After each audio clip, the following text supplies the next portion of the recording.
Every love story begins with a moment, a promise, a hope for forever.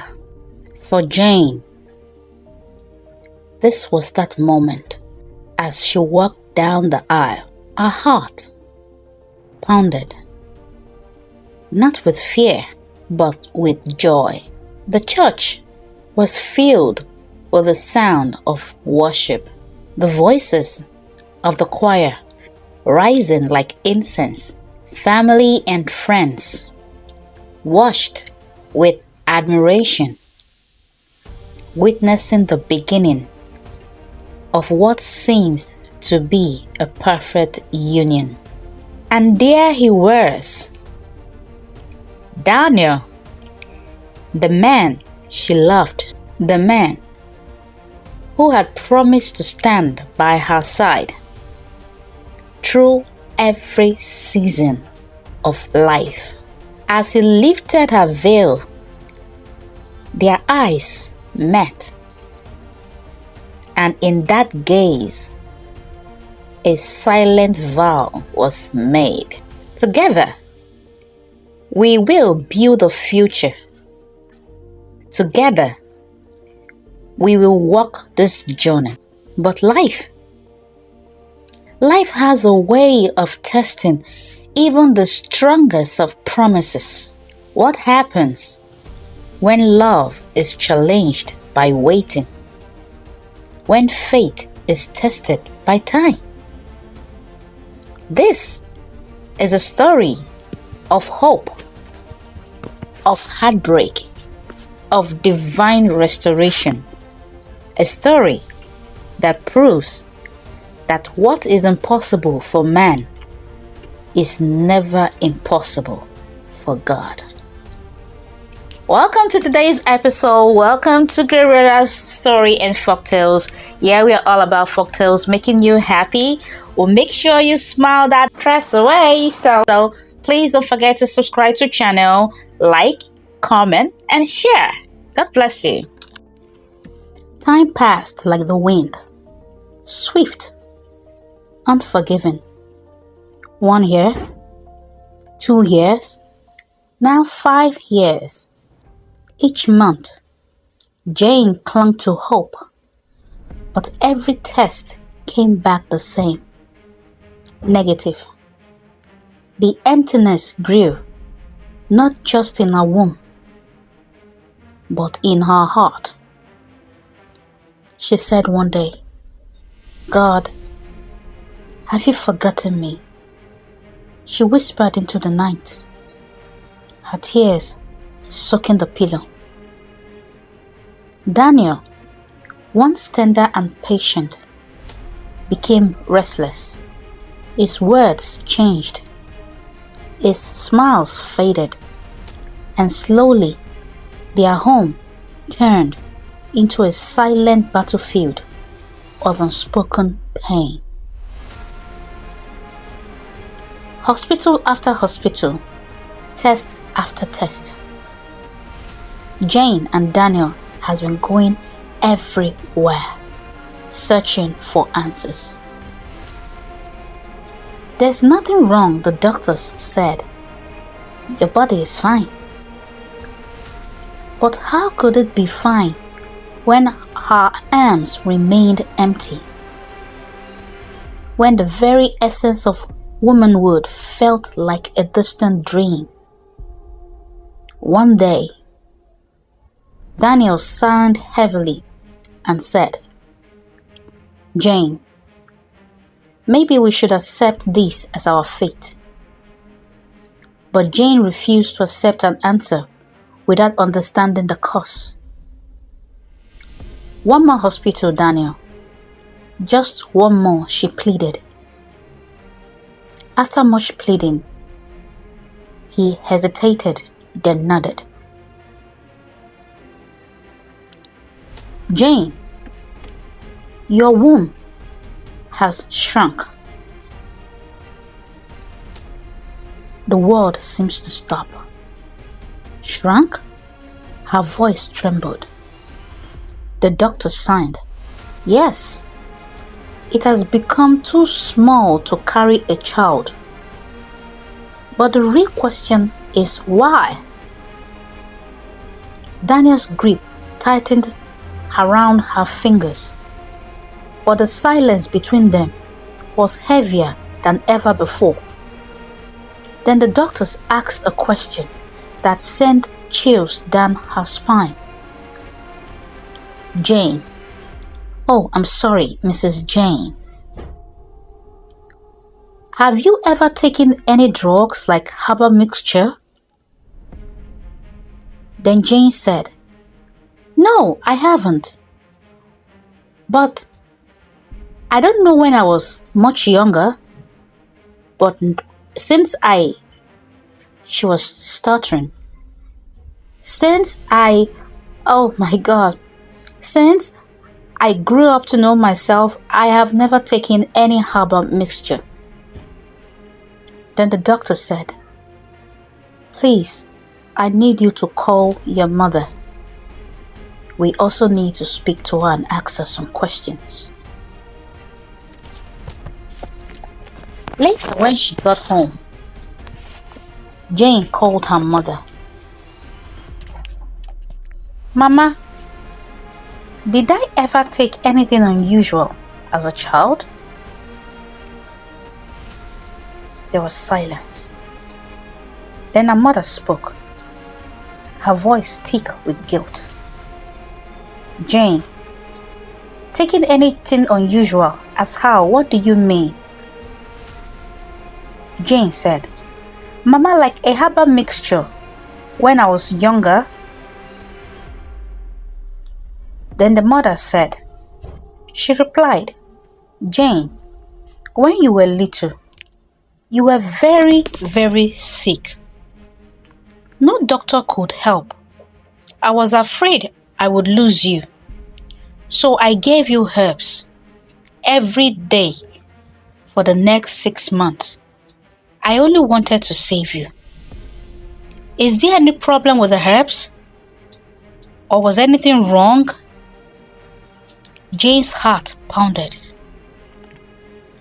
Jane later called the doctor and told him that yes, her mom confirmed that she was given herbal medicine when she was small because she wanted to save her.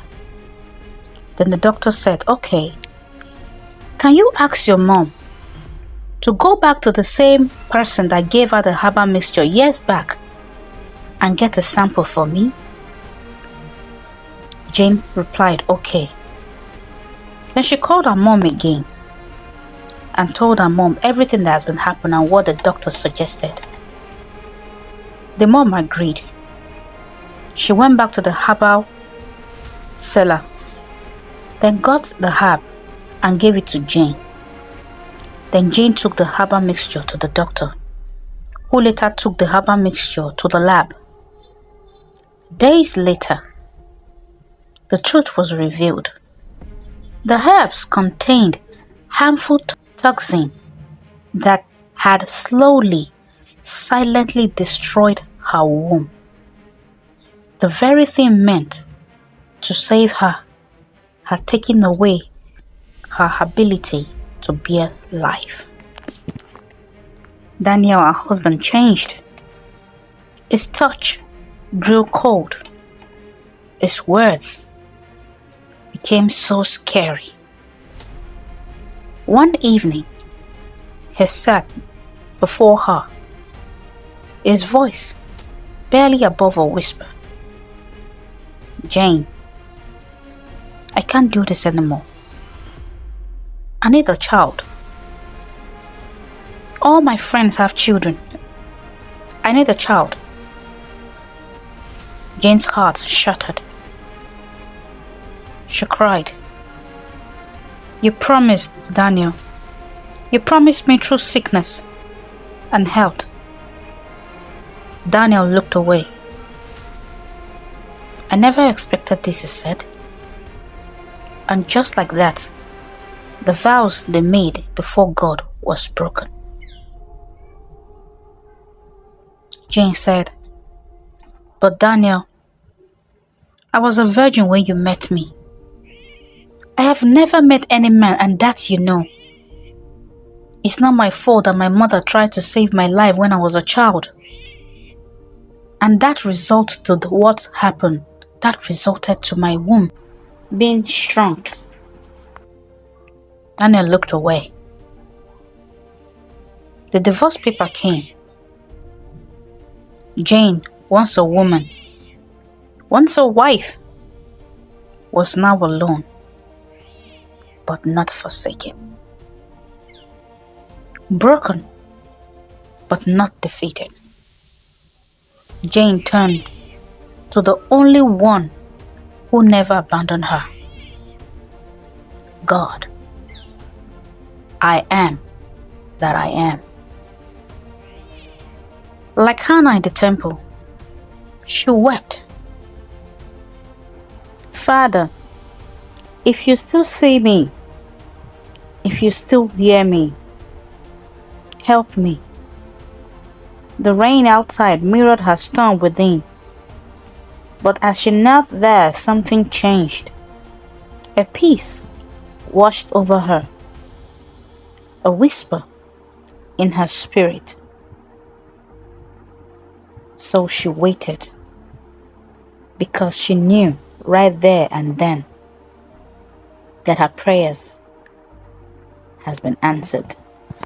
Just as Jane was walking down to where she parked her car in the busy street of Bronx, a man walked up to her and said, "Hi, my name is Michael.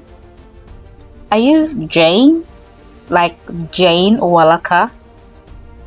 Then she responded, "Yes, I'm Jane Walaka. And who are you?"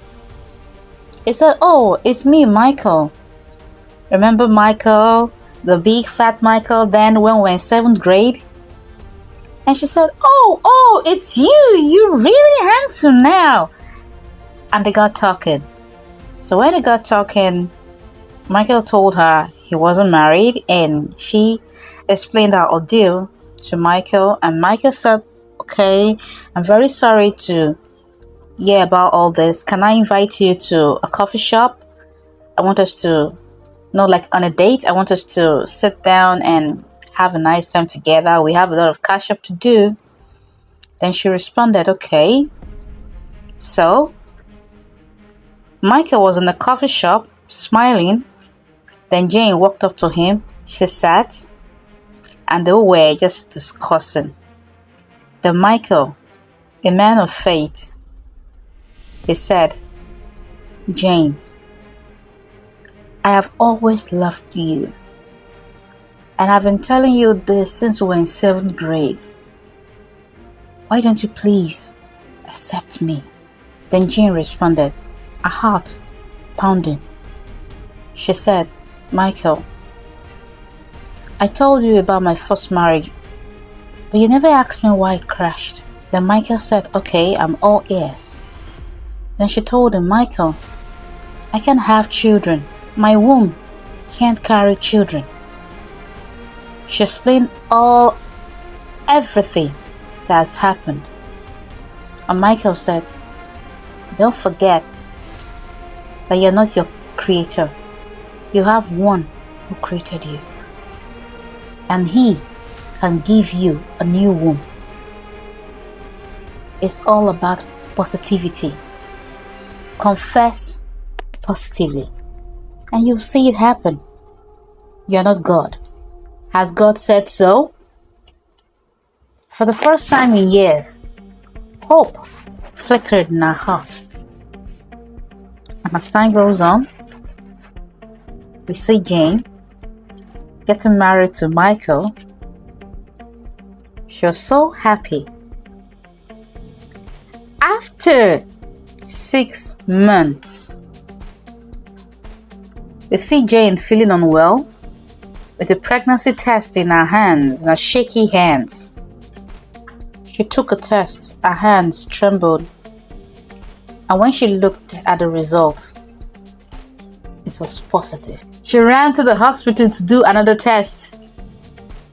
Lo and behold, the test came out positive. She was so happy. She was overwhelmed with joy. After 7 months, she was heavily pregnant. She went to the store to get something. Then she saw him, Daniel, her ex-husband. His face turned pale, and he called out her name. Jane? You're pregnant! The shock on his face. She smiled softly and replied, yes. God did it. Regret flashed across his face. He had given up on her, but God never did. He wished he had waited a bit longer. Months later, Jane gave birth to a twin, a boy and a girl. She named them Promise and Testimony, for they were proof that when men say no, God says yes. Her story is a testimony that delay is not denial, and what is impossible for man is always possible with God. Wait on the Lord. Trust in His timing, for He is still the God of miracles. Glory be to God. Hello everyone, thank you so much for watching today's episode. I would love to know your thoughts on today's video.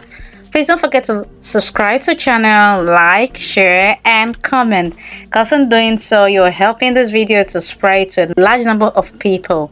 Thank you so much.